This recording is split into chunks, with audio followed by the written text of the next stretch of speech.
Okay, so imagine for a second that you could just walk into the private study of a master. Right. And I don't mean a master in, like, the martial arts sense, but a true intellectual giant. Someone Mhm. who spent 50 years defining a field, writing the books that are on, everyone else's shelves. That's the classic scholar's library scenario, isn't it? I think we all have that fantasy of stumbling into a room like that. Exactly. Now, what if you could reach out, pick up one of their tools, something they actually held and used and cherished, and you could just take it home? Ah. That is the time capsule situation we're looking at today. And that is a rare thing. I mean, usually when a significant figure passes away, their stuff either goes to a museum or gets locked away in an estate somewhere Or auctioned off. or auctioned off to the highest bidder. Yeah, in a way that feels really detached. But what we're diving into today is it's more like a living distribution of a legacy. We're talking about the Judy Hall collection. Mm-hmm. And for anyone listening who has ever, walked into a crystal shop or a New Age bookstore, You've seen her name. You can't miss it. you can't. She wrote the Crystal Bible. Which is basically the encyclopedia for the entire field. It sold millions of copies. She was the authority. Right. And what we have here for our deep dive, it isn't just a bibliography or a new book. It is the actual physical inventory of her personal collection, the stones she kept in her own home. So our sources are really intimate. Very. We have the inventory list itself from KSC Crystals. We have this deeply personal letter from her daughter, Jeni. And we have what I guess you'd call a manifesto or a memoir snippet from the curator, Keith Birch. And our mission here, I think, is to look past just the price tags. It's to understand how a physical collection can represent a whole life. Yeah, the emotional weight of dismantling that collection. And let's be honest, to geek out a little bit on the sheer variety of weird and wonderful rocks she gathered over a lifetime. Oh, we are definitely going to geek out on the rocks. I was looking through the list, and some of the names are, well, they're absolute poetry. Ah, they really are. But before we get to the pudding stones and all that, let's set the scene with the timeline. Context is everything here. So the timeline, this jumped out at me right away. The sources say Judy Hall passed away in August 2021. Okay. But this collection, this public release, it didn't start until August of 2023. That's a full 2-year gap. And that says a lot, doesn't it? You know, you often see this pressure with the states to liquidate everything really quickly to settle affairs. Right. But a 2-year gap, that suggests this was never about just clearing the house. It was about processing the loss. It takes time to process the grief before you can even think about processing the objects. Yeah. And that comes through so clearly in the letter from Janet, her daughter. She calls this whole process a journey that's far from over. There's a concept called active grief. It's this idea that you don't just get over a loss, you have to do something with it. You transform the legacy into something functional. And she says it's been wonderfully comforting to see the crystals find new homes. Comforting. That is an interesting word choice, isn't it? For selling off your late mother's most prized possessions. It is.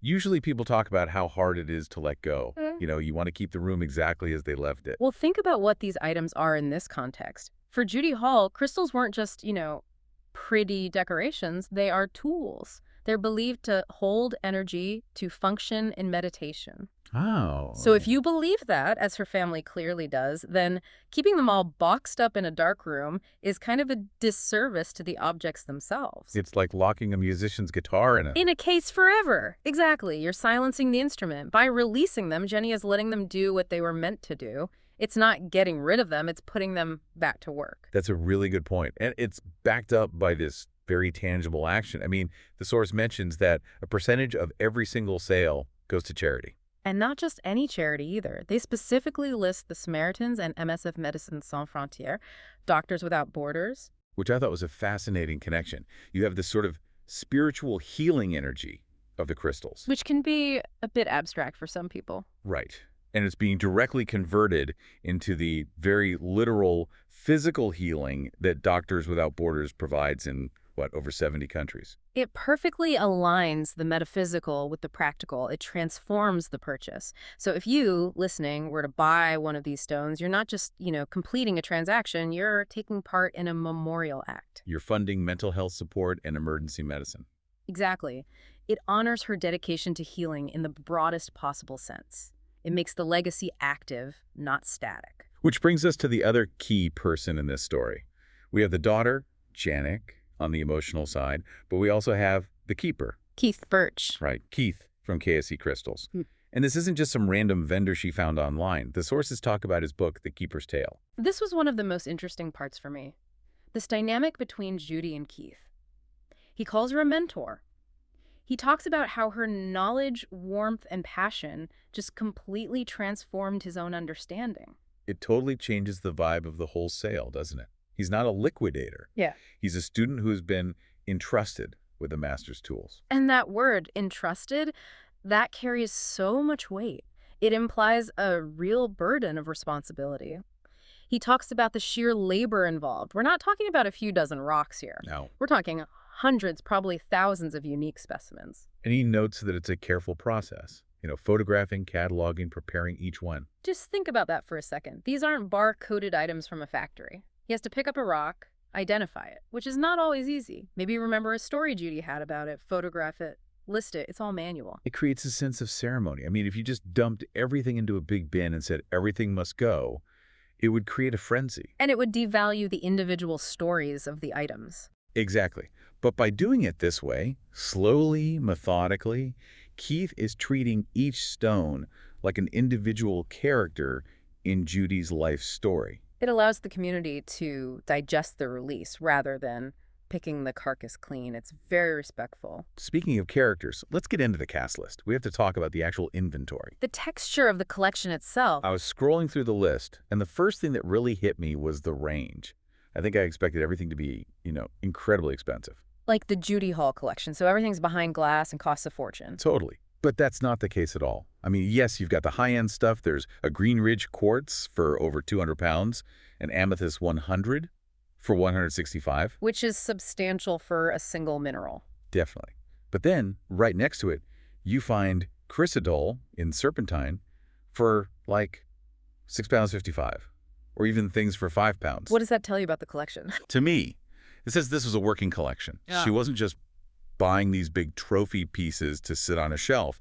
She had the little pocket stones, the working tools, the stuff you'd actually use. Precisely. A working collection is the perfect term. It spans from the accessible to the rare. It shows a curiosity that wasn't limited by a price tag. She saw value in the 5-pound stone just as much as the 200-pound one. It humanizes her. She was a practitioner, not just an investor. Yeah. Okay, we have to talk about the names. Yeah. That's my favorite part. The geology world and the metaphysical world, they come up with the best branding. So what stood out? Hertfordshire pudding stone? Oh, that one. It does sound delicious. It sounds like something you'd serve with custard on a Sunday afternoon. But it's a rock. It is, and it's a fascinating one, geologically. It's a conglomerate rock from the UK. Imagine a bunch of flint pebbles all cemented together in this super hard silica. When you cut it, the pebbles look like raisins in a Christmas pudding. Hence pudding stone. I love that. It's so British. It is, and it's got a lot of folklore attached to it in England, sometimes called a breeding stone, used to ward off witchcraft. It fits her interests perfectly. And then you have the stones that just transport you. There's Aswan Pink Granite. Now, that connects directly to ancient history. That is the granite from Aswan in Egypt. The same stuff they use for The pyramids. It's the stone used for the king's chamber in the Great Pyramid, for obelisks, for massive statues. So for someone like Judy Hall, who dealt with ancient wisdom, having a piece of the actual bedrock that built ancient Egypt that's significant. It's not just a pink rock. No. It's about connecting to that lineage. And then there was something called Cradle of Humankind. Which refers to that paleoanthropological site in South Africa where some of the most important hominid fossils have been found. Wow. So you have a rock that ties you to the deep, deep ancestral history of our species. But then you pivot from the scientific places to names that sound like they came out of a fantasy novel. Like what? Amazes, anandalite, Lemurian quartz, blue john. Blue john is actually a national treasure in the UK. It's a very rare form of fluorite with these beautiful blue and yellow bands. It's found in only one place in the world, a single hillside in Derbyshire. So that's a geological rarity. What about Lemurian quartz? That sounds more mystical. That's where you step into the lore. The story in the crystal community is that these crystals were sort of seeded or programmed by the ancient civilization of Lemuria. They're usually identified by these horizontal lines like barcodes on the side. Like a library record carved right into the stone. Exactly. And whether you believe the myth or not, the object represents that story. And Judy Hall was the one who cataloged these stories. So holding a Lemurian quartz from her collection is It's very meta. You're holding the object that helped define the story of the object. There was one little detail on the listings I found kind of funny, but maybe it's meaningful. Almost every single one says 0 review. Ah, yes. In our age of Amazon, where you don't buy anything unless it has 2,000 ratings, that looks a bit stark. It does. My brain goes, wait, is this a bad product? But you have to read that differently here. It actually highlights the uniqueness. You can't review these items because there is only one.